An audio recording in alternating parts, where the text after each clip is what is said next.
RUDTFF.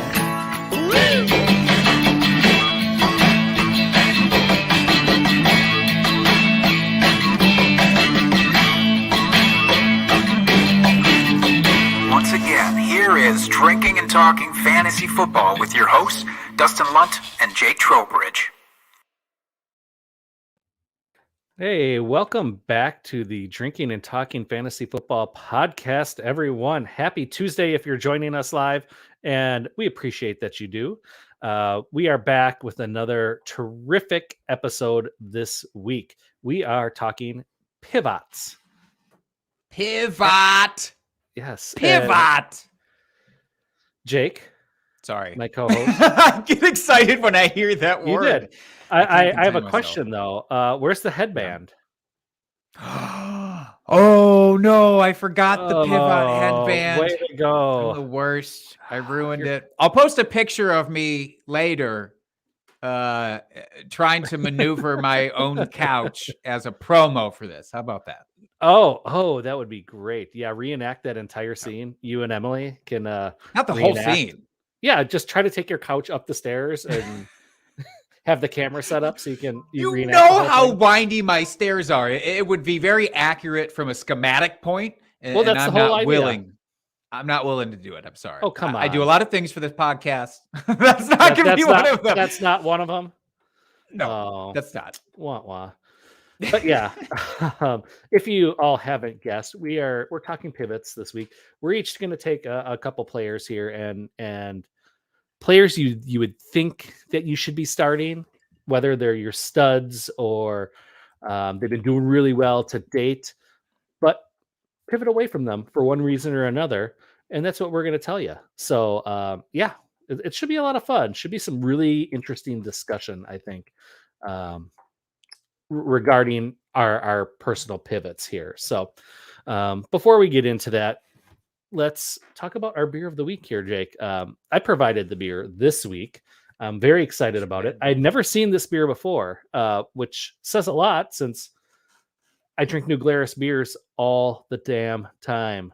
So this is New two Glarus. things, right? Two things about this out of the gate before you even talk about the beer. One, we love New Glarus, and not just because of Spotted Cow, although all folks outside of Wisconsin know New Glarus because Spotted Cow is like gold everywhere beyond the border because they can only sell it in Wisconsin. But two, we love Doppelbox. So we love both of those things. And so it shocked me that neither of us knew about this beer before tonight. Yeah, absolutely. So as Jake said, it is a Doppel. This is called Gyrator, and it's got a big blabbermouth bass on the front label. But yeah, nice dark beer or Doppel color. Nice brown color. Doppel in color. That is brown. Yeah. Smells very caramely. In your crayon like. box, look for the Doppel color. That should be the medium brown, I think. Well, it's very caramel Smells heavy. Great. Malty. It straight up smells like one of those caramel squares. You know, like those old school, like your grand folks would have them sitting in the hard candy dish kind of thing. Werther's original. Like. Yeah. Yeah. That's a little bit borderline butterscotch, but yeah, True. same idea though, for sure. In that wheelhouse. Yeah, it's all right. It's a little That's too real sweet. malty. It's little sweet for me. Yeah. I don't get any hops. Like there's no hop bitterness to it. It's all sweet bomb. No, can I, while you're indulging in one, I want to read this description here. Close to brewmaster Dan Carey's heart, this Doppelback's journey began with Dan's rediscovery. I love when beers put their entire backstory on the label, like with recipes. You know, you ever look up a recipe and you have to read through like 18 pages of a novel before you get to the actual recipe? That's what's going on here. But essentially, he likes it because it's lagered for 10 weeks in the cellar. Then it's rested in the bottle for 6 months for mature flavor perfection. Well, it is mature. You can taste the maturity in it. Yuck. That's the worst way you've ever described a beer. I'm pretty sure. No. As far as Doppels go, this isn't my favorite one I've ever had. It's kind of middle of the road. Glad I only bought a twofer there, one for you and one for me, because I don't know that I'll go back to it and go purchase one necessarily. little disappointing after that great New Glarus peach Berliner Weiss I had this weekend. That was just so goddamn delightful. You went all in on New Glarus. Mm-hmm. That is disappointing because we, again, love New Glarus, love Doppels. This was not a match made in hit heaven, for either but of it us. should have been. I'd give it, I don't know, 2 3/4 Out of what? It's out of 5. Out of 5. Well, so what is that? 10 out of 100 out of a million? I mean, what was the scale? What kind of scales have you used historically? Who judges things out of a million, Dustin? What's your I'm your going to guiding start judging principle on things that? I'm going to start judging everything out of a scale of a 1 to a million. Enjoy your solidarity in that, because I will not be doing it. Out of 5, though, what would you give this guy? Probably like 2 1/4. Yeah, you're real. I'm not real low on it. I'm not overly blown away. Can I by this tell you beer. then, this is the best night that I have a reserve old fashioned sitting here. I had No doubt. the wife had made before I came up here, and I had half of one still sitting here, so it's going to guide me through this podcast. Don't you worry. Oh, thank goodness. Glad I didn't ruin your night, Jake. I'm sorry. I should have her make one right now, walk it over to your doorstep, and then have your wife transport it from the doorstep into your sound booth where you're currently recording. That wouldn't be weird at all. No, not at all. Yeah. All right. We're not going No. to do that. But All right. what we are going to do is get into this beer bet payout, because a streak is broken. It is. Just like my I was going to say Your my heart? fantasy will to live, but Oh, no, I I actually was had gonna a say good your weekend heart. fantasy wise. I had a really good weekend fantasy wise, so I Yeah. can't complain. You won in our home league very narrowly. Matt Stafford gave you some palpitations, I'm sure, with all of the sacks and picks that he was throwing, because our league so horribly takes away points from quarterback position more than any other league I've ever been in. But you won that. What you didn't happen to win is our beer bet, which is True. fine. I'd lost the last couple of weeks. And just like is becoming tradition, though, with this segment, last week's beer bet payout did not actually roll through. So we had initially said, right? Noah Fant versus Dallas Goedert. We're like, well, that's a fun matchup. And then Dallas Goedert gets ruled out midway through the first quarter. It was literally, couldn't even complete a quarter, and the alert shows up on my phone. Now, as the Noah Fant guy, you have to at least give me this small prop. I saw the alert, and I immediately said, Dustin, we got to do a different bet. I didn't want to win that way. That would have been rude, egregious. So we pivoted, and you determined. You essentially won in the same way, let's be honest, with the way my my player performed this week. But yeah, in line with this week's episode, we pivoted. Boom. It's like we knew. Yeah, so Jake threw out some options for the late afternoon games, Sunday night, Monday night game, and decided to go with Kelsey versus Waller, figuring 2 great tight ends should be a great matchup. High-powered offenses, what's not to like about this? So, as it was my bet, Jake got to choose the side, chose Travis Kelsey, and who had some down weeks, by the way. He's had some down weeks, right? And Waller has too. They both have not looked their studliest necessarily. Correct. So if you haven't guessed by now, Jake won this. Kelsey had 19.9 points, and Waller had 6.4. Oh. So one had a bounce back, one not quite as much. That's right. So Jake, you're an amazing fantasy football prognosticator / genius. Congratulations, my friend. Thanks, buddy. Appreciate it. I love you slamming that thing down. What was in the shot glass this time? Fireball. You should have an endorsement from Fireball at this point, with how much you slam that goodness down. I want to go out and you got to you won in our home league. I won in our home league. I got the first high score that I've had all year. Congratulations This week, despite the fact that I, like an idiot, benched CeeDee Lamb. But I also, one of our favorite things to do is side bets. Obviously, this whole segment is dedicated to side bets. But I had a side bet with the guy I was going against in our league, Nate. Was lucky enough to win that. I know you won the last one against Nate too. I did. Your Nate side is over. So we're going to have to get some video footage of him in this eventually paying off those bets because that's going to be a lot of fun. But in the meantime, dare we venture into the next segment? Yeah, let's do it. Drunk, hammer,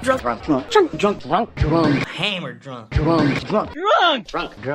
Drunk trade of the week. This week's drunk trade is very fun and very intensive.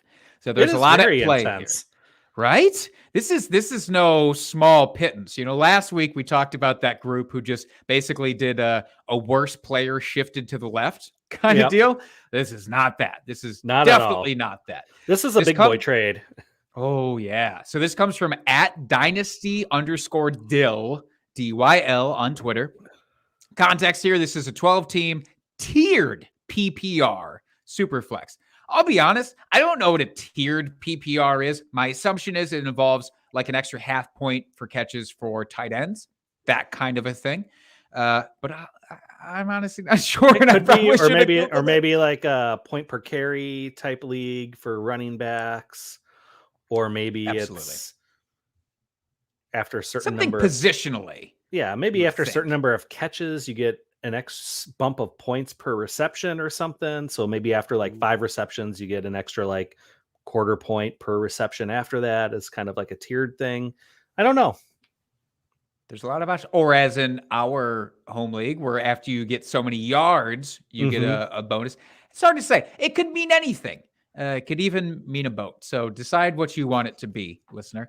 But the context here additionally is I got drunk and made 2 simultaneous trades this weekend. This weekend meaning last weekend, because this did come in last week, but we had another one on the docket before that. This person who submitted is rebuilding. Big emphasis there. So the accumulation of both of these trades looks like this. They gave away Russell Wilson, Cooper Kupp, the wide receiver 1 on the year, David Montgomery, and a 2022 4th-round pick. Basically a throwaway.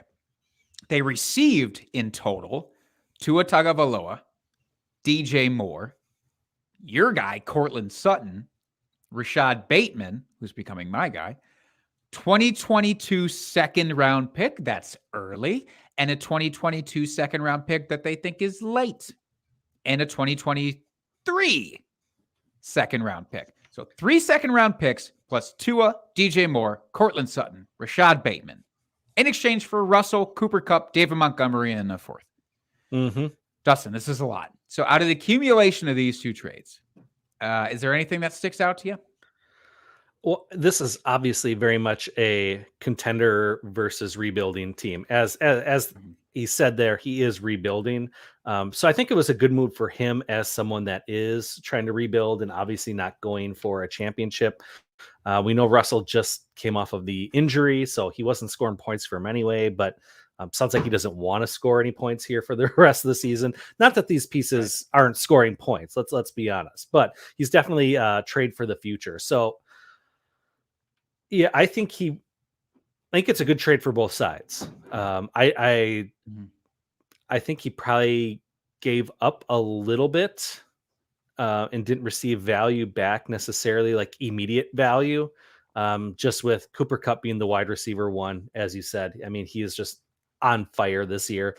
He'll probably perform at a very high level next year as well. Maybe not wide receiver 1 level, but will still be a very good wide receiver.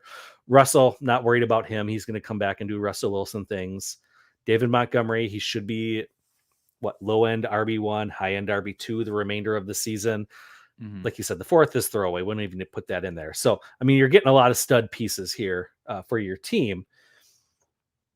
I mean, Tua, you got to like what you've seen here in spurts from him for the season. DJ Moore, love DJ Moore. Emphasis in spurts for Tua for sure. But yeah. DJ Moore, I mean, I think he's undervalued in most circles here. I really like him. Cortland Sutton, as you've said, is my guy. He's young, really like him. Rashad Bateman, he's looked really good coming back from injury, and then 3 second-round picks. I love it. I mean, I think it's a good trade for both sides. I can't really say it's a bad trade for one or the other, especially in the context that if you're rebuilding and the other team's trying to go for a ship, works out well for both teams. Yeah, I'd love to see what these trades looked up individually. I'd like to see how this all worked out, because I'd be very curious to see, who was giving what individually. But all together, you hit the nail on the head. Now, I do think maybe if you took David Montgomery off of his give, and honestly, Russell Wilson and Cooper Kupp at this point could be pretty close to getting that return. I only say that because, prior to this week, Cam Newton was not the starting quarterback of the Carolina Panthers, which we did not talk about up top, but he's back. Cam is back. I know you were very, very high on Cam Newton coming into the season, so you have to be happy that he's now at the head of the Panthers there. So that does increase DJ Moore's value, no? I think so. I mean, I know DJ Moore, like, it's tricky because we saw Cam, vulture a couple touchdowns here this weekend from CMC. Yeah. He likes to run it when he gets around the end zone. So, I mean, with DJ Moore, he's going to get his yards, but I think you're hoping that, there'd be a quarterback there that would throw the ball downfield a little bit and allow him to maybe score some touchdowns outside of the red zone. But I think once they get into the red zone, it's either going to be CMC or Cam from this point forward. So maybe, you don't have that touchdown upside with DJ Moore, but that hasn't been his MO for his entire career. So, it's just unfortunate that I think we were hoping with Darnold that you'd have that extra little upside to him with the touchdowns, but DJ Moore is still going to be fine, even with Cam there. I mean, he's the number one receiver in that group, so you really have nothing to worry about with him. Yeah, I appreciate that perspective for sure. And Cooper Kupp, you can say what you want, and maybe some folks don't like the sell high notion on a player like that, because if you swap out Cooper Kupp for Deebo Samuel, I don't think either of us would say, yeah, we should sell high on Deebo Samuel. And so maybe the same rule should apply to Cooper Kupp here.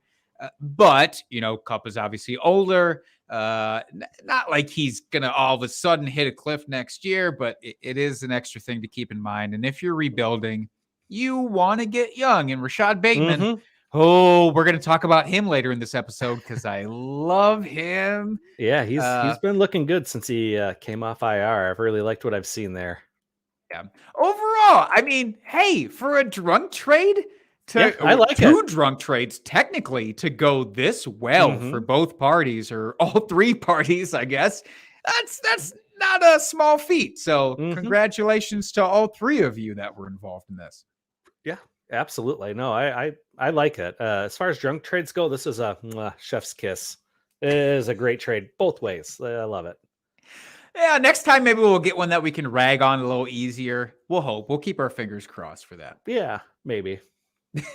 But before we jump into the pivots outright here, let me take the small opportunity to let you know that this week's episode of DTFF is brought to you by Poor Richard's Farm, offering 100% grass-fed beef snack sticks. Poor Richard's Farm, you should know them and love them by this point. With as much as we've been ringing this bell, you should have had a good portion of beef sticks in your tummy by now. But if you haven't, let me say why you should. They have all natural ingredients, no fillers, no artificial preservatives, but they have some of the tastiest damn beef sticks this side of the Mason-Dixon line, I guess. They are smoked with real hardwood chips. They come in a variety of flavors. You got barbecue hickory, Tex-Mex mesquite, teriyaki maple, and the OG original flavor. They're all delicious. You should love them all. Head on over to poorrichardsfarm.com today. Get free shipping when you buy 3 or more packs of their delicious all-natural beef sticks. Just do it. You're going to be so happy you did.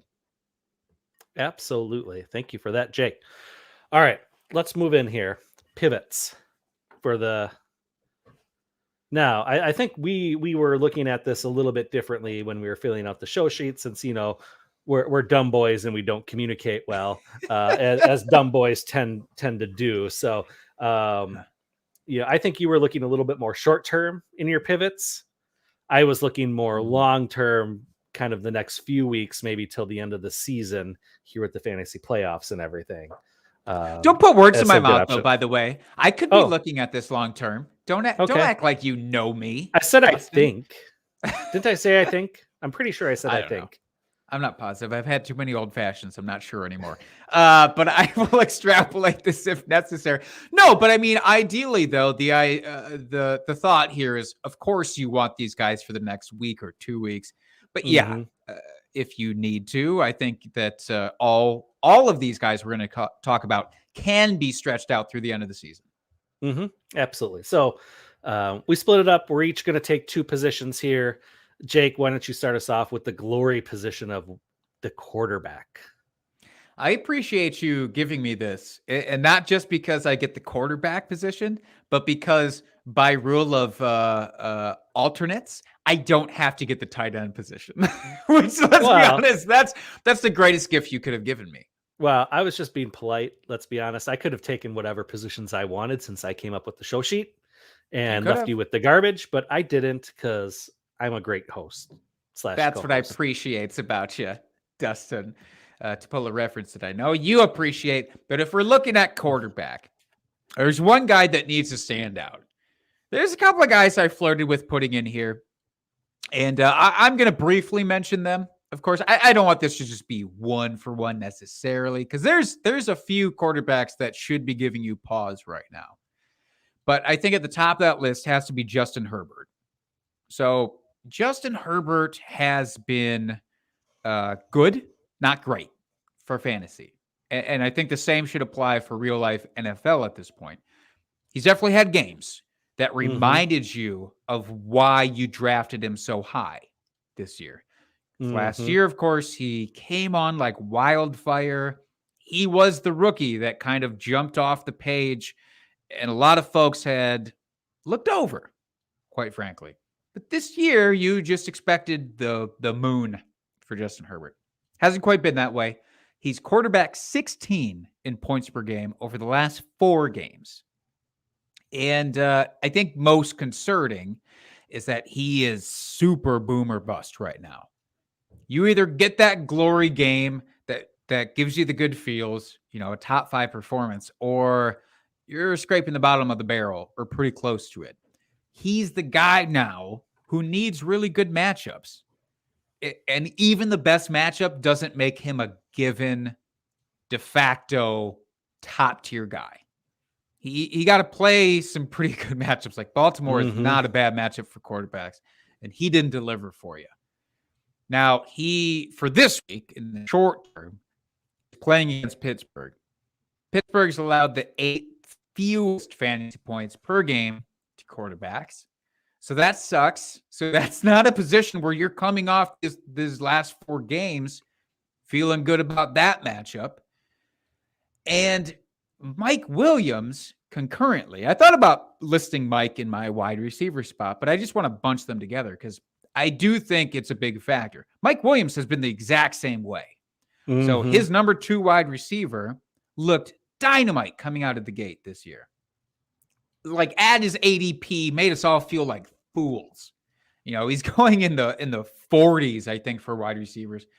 And then the first 3 weeks out of the bat, he just puts up dominant performance after dominant performance. We're like, all right, we all fucked up on Mike Williams. That's on us. And then Mike Williams faded pretty quick. And he got decimated by like a 5'9" corner in like week 4. And then we're like, whoa, okay. Is Mike going to be all right?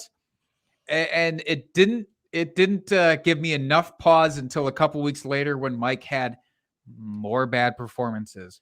And Justin Herbert then seemed to coincide with those bad performances. Keenan Allen is amazing. Let me get that out of the way. Austin Eckler is amazing. But with only those 2 guys doing, their best, it does seem like Justin Herbert is struggling when he doesn't have that third option. And so until he does, Jared Cook certainly is not that third option at tight end. What? I know. I loved him. I loved him so much coming into this season, Jared Cook.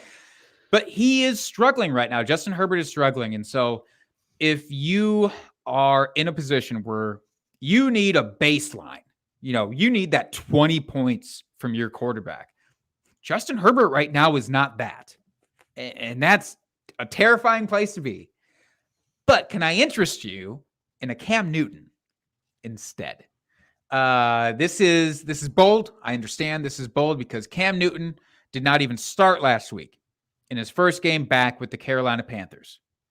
But Cam Newton scored 2 touchdowns with the Carolina Panthers not starting, being in on 12% of the snaps. Now, I understand this was most likely to sort of warm him up, get his feet wet again, make him feel good, right? We're at the goal line. Let's let you vulture a couple of CMC's touchdowns. Yeah, much to my chagrin. Right. But, also, he hasn't been playing for, quite a bit here. So, like you said, ease him in, let him get back to the game speed and everything. And important to know that he has been taking all the first string snaps this week and is expected to start. So continue. Sorry, I didn't mean to cut you off there. No, that's very good and very helpful context because Cam Newton gets to play this week, the Washington football team, who unfortunately just lost Chase Young last week. He went out late in that game with a non-contact injury. Does not bode well for him. Certainly not for this week, even disregarding, the rest of the season. But what that means is that Washington's defense, who was just starting to come around, they were just starting to look good in this last game, now has a huge blow to it, which Washington historically this year, for the previous 9 weeks, was not good. And I expect them to revert to that terrible defense that we saw those first 9 weeks. So Cam Newton, we know what his rushing floor is. It's amazing. It is absolutely amazing. The touchdown upside, 2 last week. I know those were designed plays. You're going to expect a lot of the same for Cam going forward. In a team that I think is going to utilize him much better than Bill Belichick did last year. And even last year in the Patriots offense, Cam Newton, he looked rough in terms of the passing touchdowns. I understand that. His completion percentage was still magnificent. It was a career high. He can still throw the ball. I think that narrative, which we talked about earlier in this season, was kind of a busted narrative. It didn't make sense that people were just saying he lost it. He didn't lose it. He was just in a different system. It was weird. He's back in a somewhat familiar system with a much better group around him than he had last year in New England. That is 100% accurate. Oh, I'm excited for Cam Newton going forward. I picked him up in our home league right before kickoff. I dropped Chuba Hubbard for Cam Newton, and I'm expecting him to finish the rest of this season as a top 12 guy. Whew, I love it.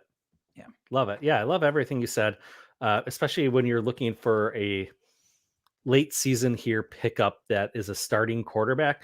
I mean, those just don't fall out of the sky every day. So, I think that is a really good choice. And like you said, he's got a great baseline with his rushing upside there. So love it. Love it. Love it. Love it. Woo. All right. Since you had the quarterbacks, I get the running backs. Now, I know this is going to sound controversial when I bring this up and talk about it because this player is one of the studs at running back. But his schedule for the rest of the season is not that great. And that's what I'm looking at. I'm looking at here the next few weeks plus the fantasy playoffs. So I'm talking about Mr. Dalvin Cook. I know. He is amazing. I mean, where is he? Well, last few weeks, he hasn't been performing as well.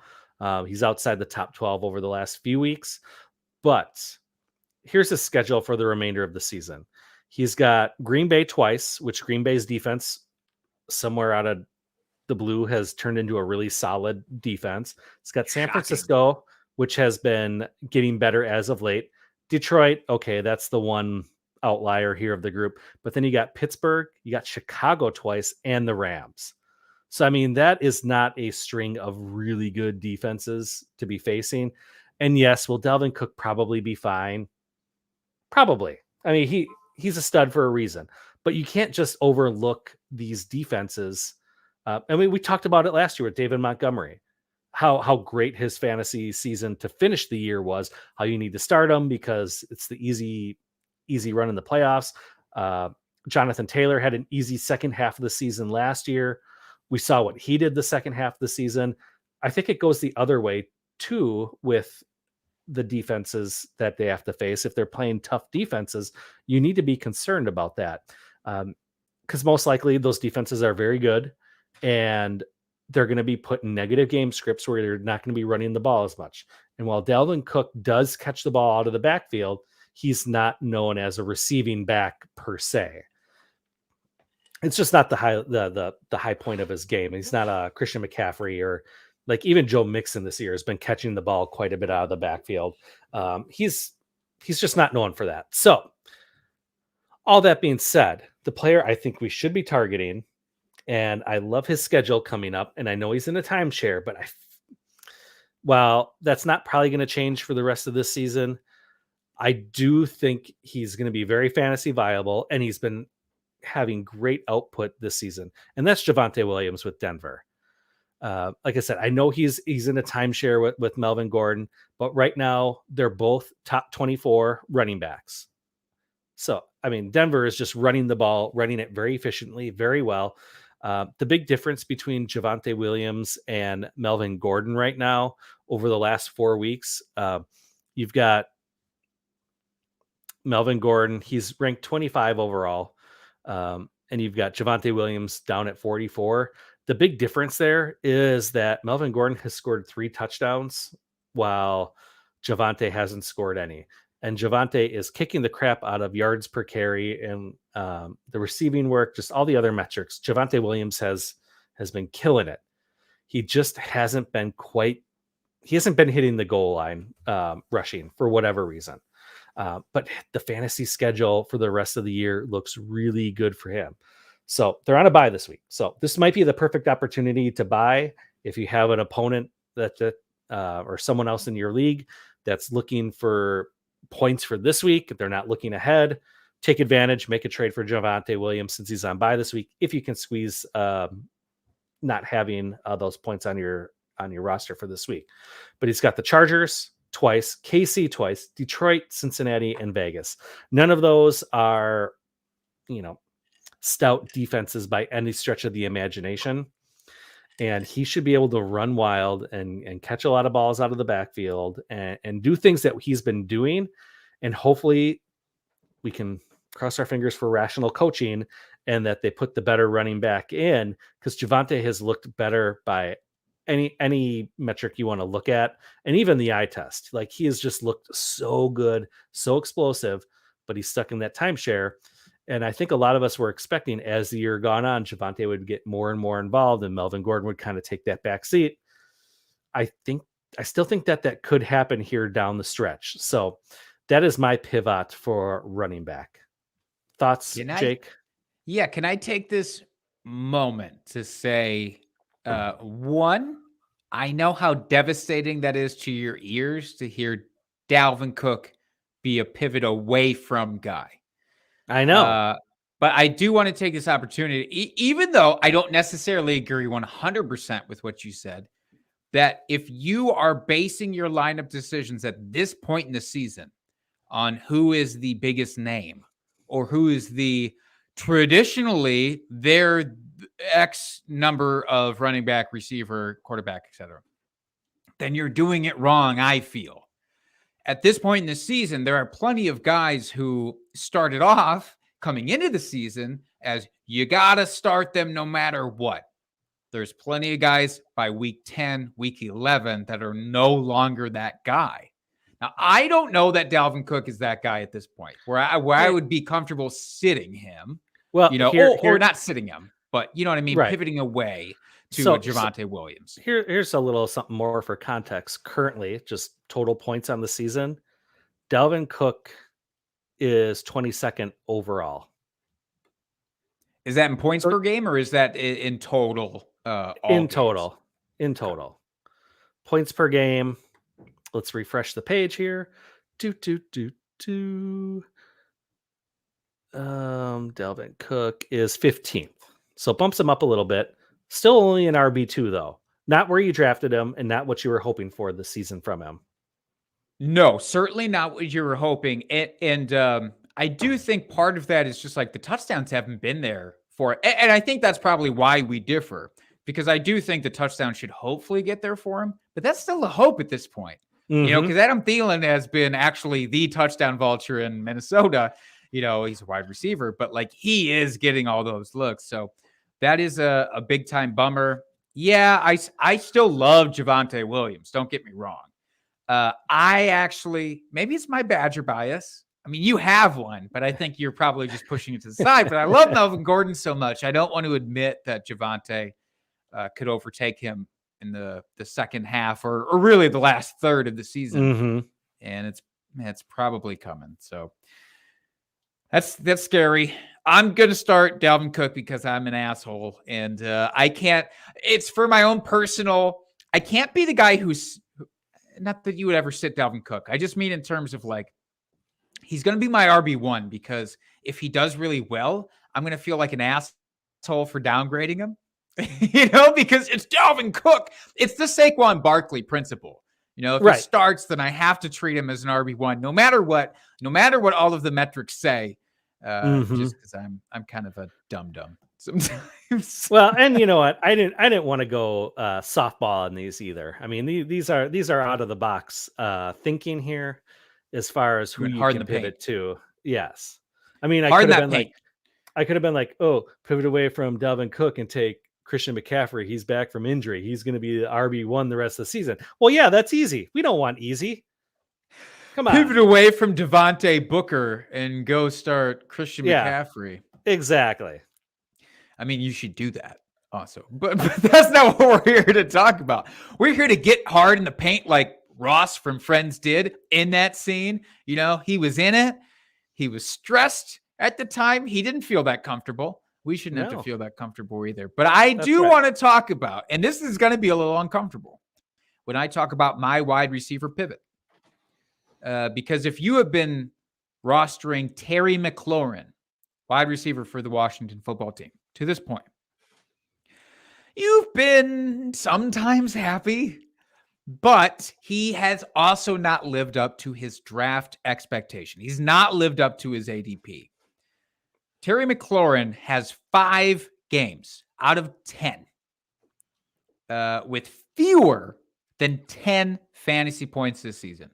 Or I should say, with exactly 10 points or just under 10 points. He just barely cracked double-digit points last week in what I think is a favorable matchup against Tampa Bay.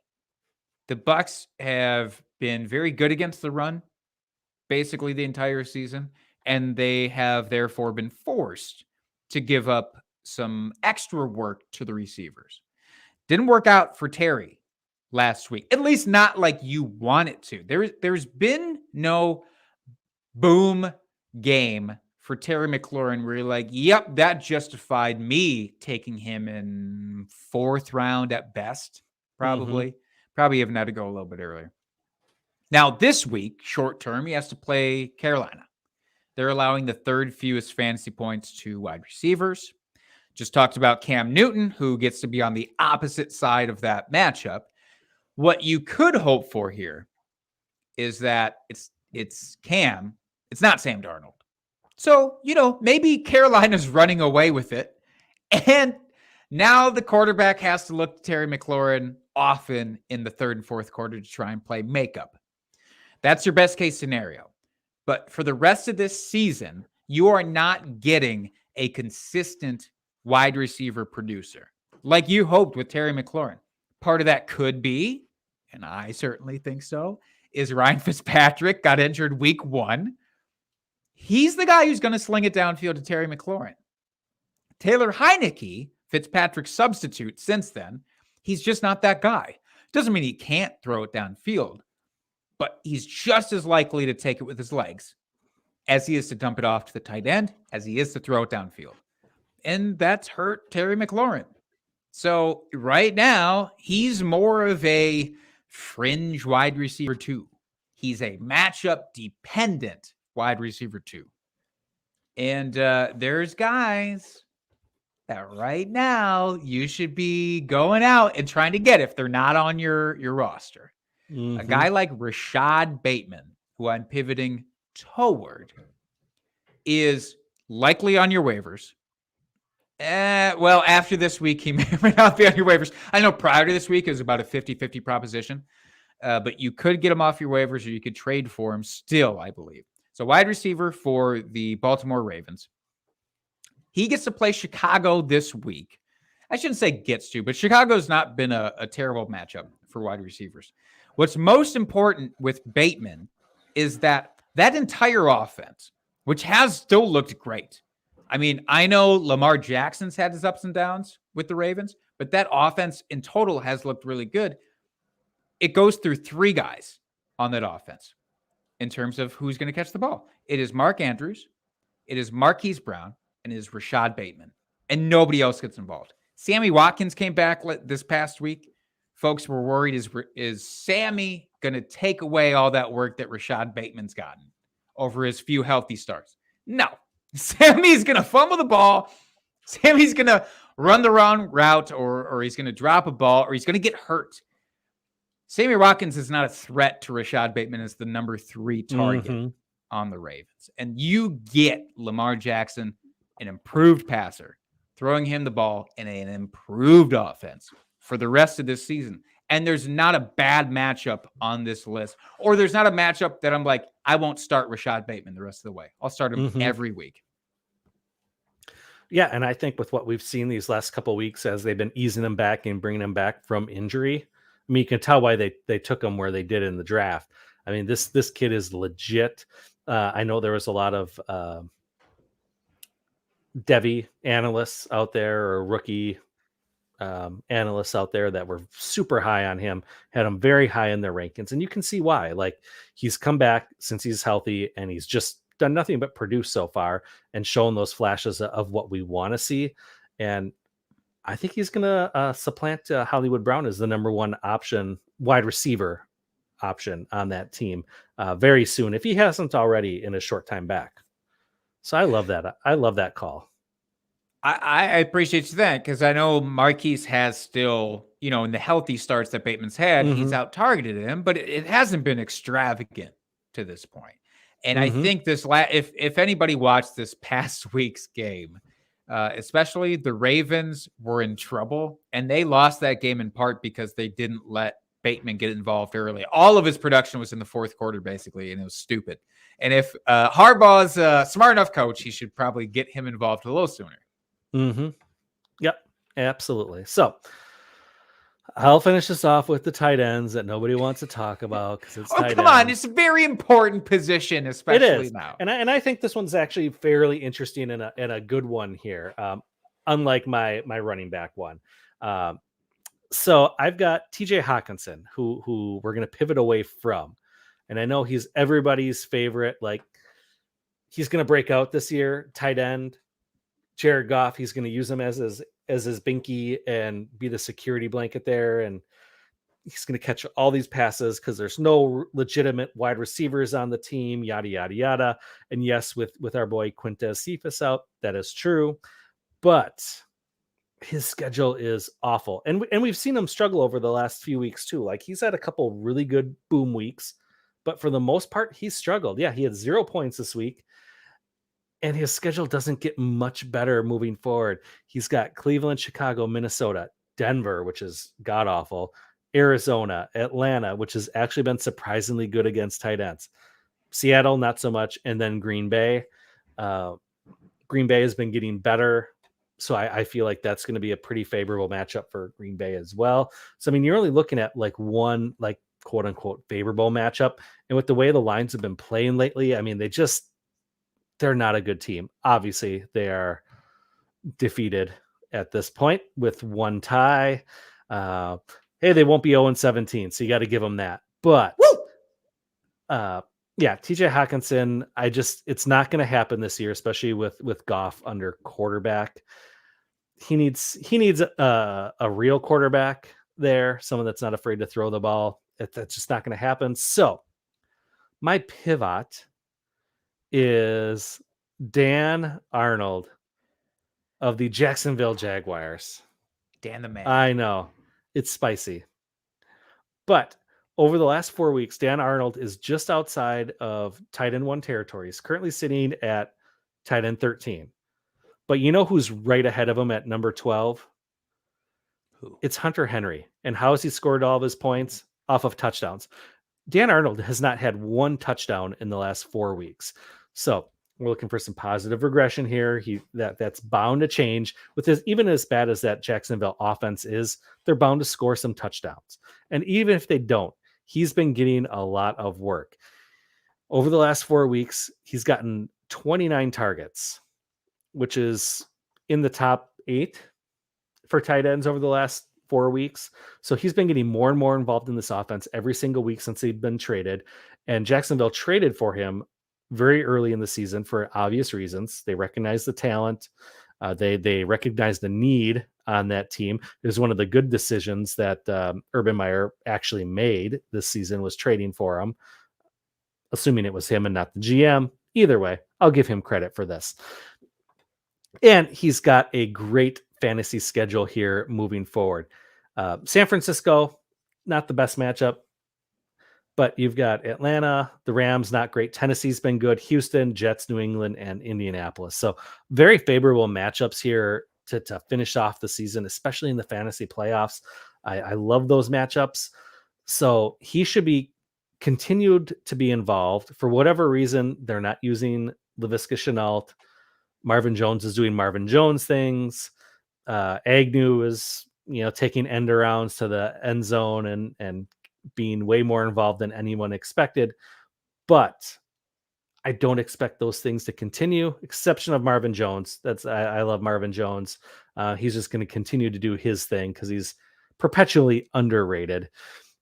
But I expect Dan Arnold to continue to be involved and be more and more involved as the season progresses here, because he is shown over the last few weeks to be like the one consistent pass catcher on the team. So that's why I really like him.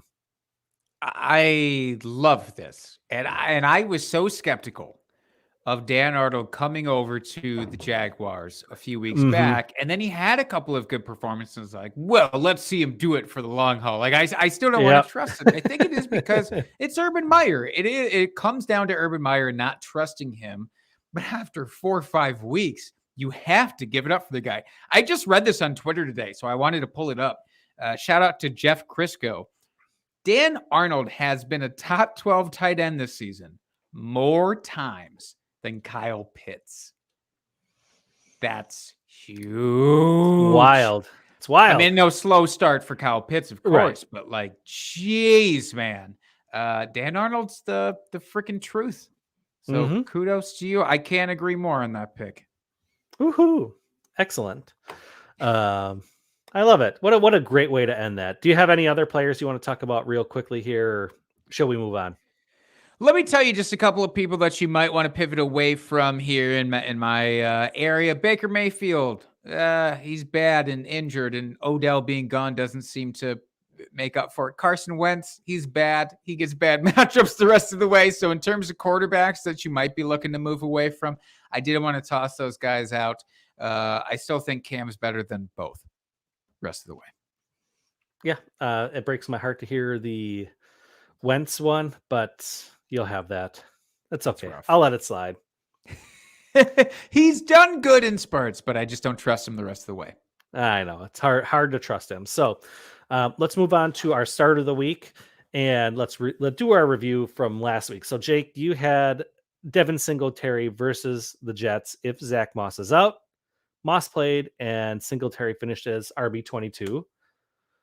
How do you feel about that call? I mean, in theory, I think I had the right idea. Zach Moss being out, I pivoted away from him in DFS when I had Singletary, but it didn't matter. Zach Moss didn't do anything. It was all Matt Breida who stole all of Singletary's work. So, of course, he's an RB2 against a matchup as soft as the Jets. You would expect him to be higher than RB22, so I'm a little bummed, but it's fine. Yep, and I'm a little bummed with mine as well, to say the least. I had said Mike Gesicki versus Baltimore and had the big 0-0 goose egg on the week. I don't mean, even that's know tough. what to say. But hey, you're talking about TJ Hawkinson previously. They were in good company. Both of them put up a 0 last week. You don't expect that. I'm sorry. Baltimore is a great matchup for tight ends. Gesicki, I think he had like 7 targets and not one reception. Oh, it's How just often a killer. does that happen? Yeah, I wouldn't beat yourself up about that too much. I think everybody would have expected a bigger game. I know I did. So, oh well. There's always on to next week, as Coach Belichick would say.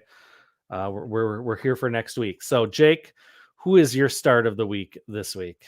Well, I'm here for this week for David Montgomery, running back for the Chicago Bears, who in his first week back last week, I was a little surprised actually at how much he was used.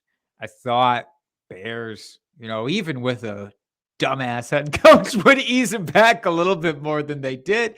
Instead, Montgomery came back, had a season high in his snap percentage. 85% of snaps played this past week here. There was nothing wrong with David Montgomery. He got 13 rushing attempts. Compare that to, the guy who took over for him in his absence, Khalil Herbert, who looked amazing. I thought he put up 300-yard games, Khalil Herbert did, while Montgomery was gone. Didn't matter. They went right back to Montgomery. They let him carry the entire workload. It wasn't an amazing day, but it was a very respectable day. He was the only running back to see any targets, which is nice. You're thinking the other guys that were back there, if they're going to work him in a little bit more, David Montgomery might not see that. He did. The Ravens, this matchup this week, they're middle of the road against running backs. It's not really even about the matchup for me. It's just about the confidence, whether justified or not, that the coaching staff has in David Montgomery. So in his second week back here, I expect real big things. He'll be right into that fringe running back 1 territory. I like that call a lot. My start of the week this week is Mr. DJ Moore, who we touched on earlier this episode. He's going against the Washington football team.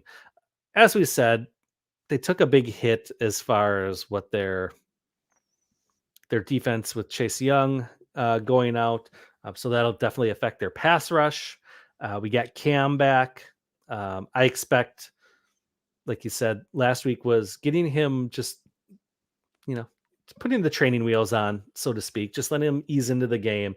It's going to be full go for him this week. They're going to have a full game plan for him and specific plays. He's going to know the playbook better.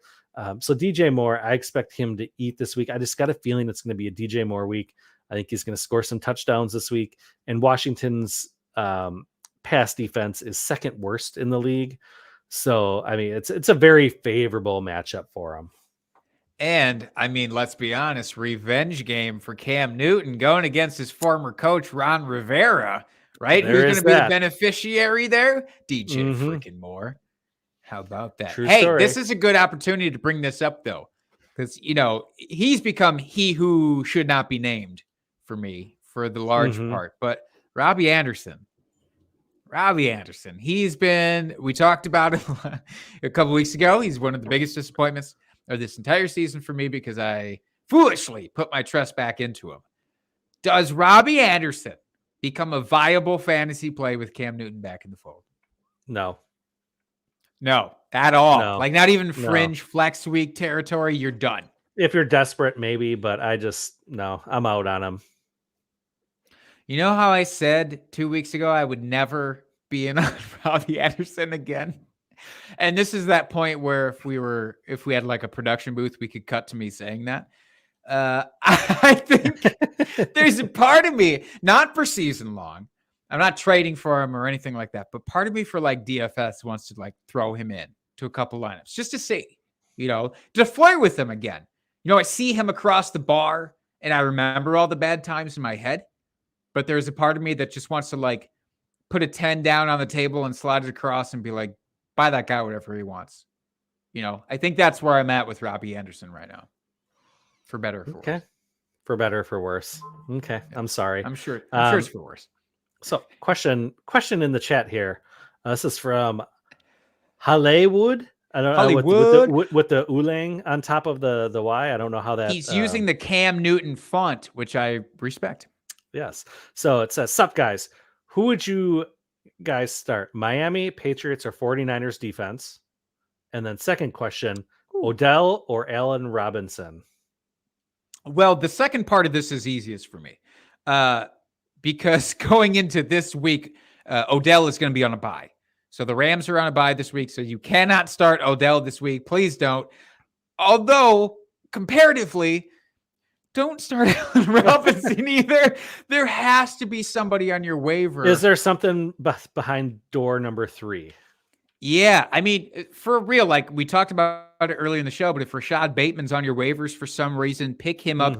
If Elijah Moore is on your waiver somehow, another rookie wide receiver, pick him up. There are options much better than Allen Robinson. Donovan Peoples-Jones. There are guys out there, I assure you, that give you a better ceiling than Allen Robinson and a comparable floor. So yes, I guess my answer is don't start Allen Robinson. You feel? No, I agree. You feel 100%. Okay. Now it does get a little tougher here. What do you think with the defense? Because Patriots get to play Matt Ryan, who just came off of this gigantic stinker last week against Dallas. It was miserable for Matt Ryan. The question is, do we expect Matt Ryan to be like that again this week? We got either the Niners or Miami. Yeah. Let's see. Miami has whom this week? So Miami gets to play the Jets. That should, again, in theory, be a great matchup. The 49ers get to play the Jags. Again, in theory, should be a great matchup. All of these really should be good matchups. So do you feel confident in piling on Matt Ryan, or do you want to shift elsewhere? I would, I would go either Patriots or Niners. For some reason, Miami's defense has not been performing like they were last season. We saw them be fairly dominant. They've kind of stepped back from that for some reason. So of the three, I would say Miami would be my third choice. But if I didn't pick one between the Patriots or the Niners, I'd probably pick the Patriots. I mean, they're a very opportunistic defense right now. And I feel like they will get to Matt Ryan and force him to make bad mistakes. So that Patriots, final answer. Yeah, and it's a Thursday night game. Thursday night games just historically are always trash for offenses. It never works out. Like, I try not to start my Thursday night offensive players if I can help it, because it seems like it's always bad mojo there. So I agree. I would say Patriots are my pick out of that bunch as well. So Patriots and anybody but Allen Robinson for a wide receiver. If you're desperate, if you have to, okay. But I would much prefer somebody else. So a follow-up. Just looking to pick up some solid bench players, maybe Shepard or Tyler Boyd. I think either one of those would be fine. Yeah, if Shepard plays, if he's a lock to start, then I'm going with Sterling Shepard there, because in like the 5 games he's actually gotten to play, he gets peppered with targets. Now I know Saquon is, fingers crossed, supposed to be back this week. Here's hoping to actually start. Whether he plays the whole game, we'll have to see. But I think that offense in general should be okay this week. So yeah, I'm comfortable with Shepard. Okay, great. Well, there you go, Hollywood. Hopefully we answered your questions to suffice you. So any last things, Jake, here before we head out for this week? Yeah, man. One thing I want to do, I want to lay this beer bet down. Oh, we do have the beer bet. Yeah, I didn't put, I know you want to gloss over it because, your track record. And all, but there's a couple of really enticing matchups, and I didn't put one down in the show sheet ahead of time, but I think I'm gonna freaking do it. I'm gonna do Najee Harris versus Austin Eckler. So Pittsburgh, the Chargers, they're gonna play each other this week. Who do you want out of that duo? We're doing PPR points. Yeah, we're full PPR points, just total at the end of the day. Oof. Give me. I gotta stick with Eckler. He's been my boy all season long. I've been riding him in a couple of leagues. I gotta stay with him. He's just been too good. I'll take it because Naji, he's the guy I'm riding in my home league right now. That's been giving me all the good feels. So I love that. I think that's the closest matchup I could find on the slate this week. Honestly, I think they're going to be neck and neck. So, all right, well, we'll pick this back up next week and see how terribly one of us failed. Mm-hmm. Which one of us will fail fairly dramatically? I feel like it's going to be one or the other. Yeah, it's going to be not like gonna be 30 close. points to 4. It's going to be Probably. something obnoxious like that. All right. Well, that will do it for this week, folks, because we have nothing else to talk about. So this is your weekly reminder. Go out and check your waiver wire for drop players. We've only got 2 teams on bye this week, but 2 teams with a lot of fantasy points. You've got Denver and the Rams, so don't start anyone on those 2 teams.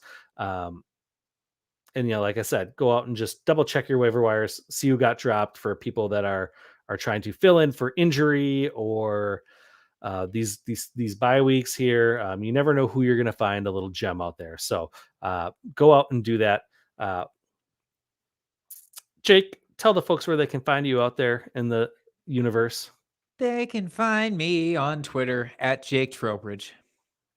And you can find the show at Drinking Fantasy. We are open. Our DMs are open for all of all of yours. Questions. Send your drunk trades, please. Yes. For the love of God, send your recent drunk trades because we're at the bottom of the pile again. We got like 3 in, and now we're hitting our floor. So send those in. Yes, please send those in. We love them. Or if you have any other start-sit questions, trade questions, general life questions, we're here for you. Our DMs are always open. Go find us out there.